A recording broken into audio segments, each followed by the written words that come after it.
আমরা ঋষাদের গুগলিনিয়নের কথা বলেছি, তিনি খুব একটা সেটাতে স্বচ্ছন্দ নয়, স্টক বলের উপর ডিপেন্ডেন্ট। ঋষাদের পারফরমেন্স নিয়ে যদি বলতে হয়, এবারে বিগ ব্যাশের দারুণ পারফরমেন্স শো Brilliant. করছেন, রিকি পন্টিং থেকে শুরু করে যারা যারা রয়েছেন ওখানকার কমেন্ট্রিতে সবাই কিন্তু তার প্রশংসা করছেন। কথা হচ্ছে যে ঋষাদ হোসেন যে পরিমাণ স্পটলাইটে আছেন তার ভালো বোলিংয়ের জন্য, কিছুটা কি ওপেন বুক হয়ে গেলেন কিনা বিশ্বকাপের আগে? এইটা আসলে এই আলোচনাটা সবসময় হয়, কারণ এত বেশি ফ্র্যাঞ্চাইজি লিগ, বিশেষ করে আইপিএলে মোস্তাফিজকে নিয়ে আমরা আলোচনা অনেক করেছি। তিনি আসলে আইপিএল খেলার কারণে এখন সব ক্রিকেটাররা তার বোলিং নিয়ে এত কাটাছেড়া করেছে যাতে মোস্তাফিজের নতুন কিছু আর মানে তিনি এখন তার বোলিং অস্ত্রর ধারটা কমে গিয়েছে। সো এগেন ঋষাদের জন্য বরং আরও উল্টোটা হয়েছে আমি বলবো, কারণ অস্ট্রেলিয়ার condition is very very different এবং বিগ ব্যাশের যে স্টেজে তিনি খেলছেন, পারফর্ম করছেন, এইটা অবভিয়াসলি তাকে আসলে আরও অনেক বেশি শানিত করবে ডেফিনেটলি।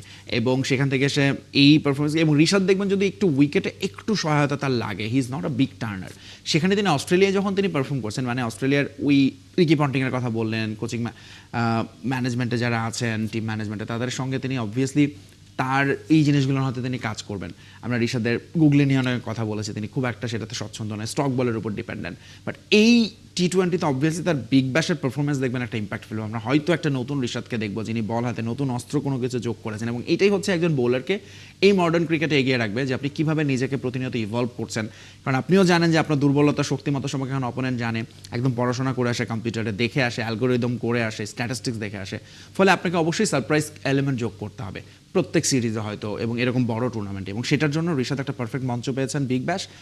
লেটস সি আমরা নতুন ঋষাদকে দেখতে পারি কিনা।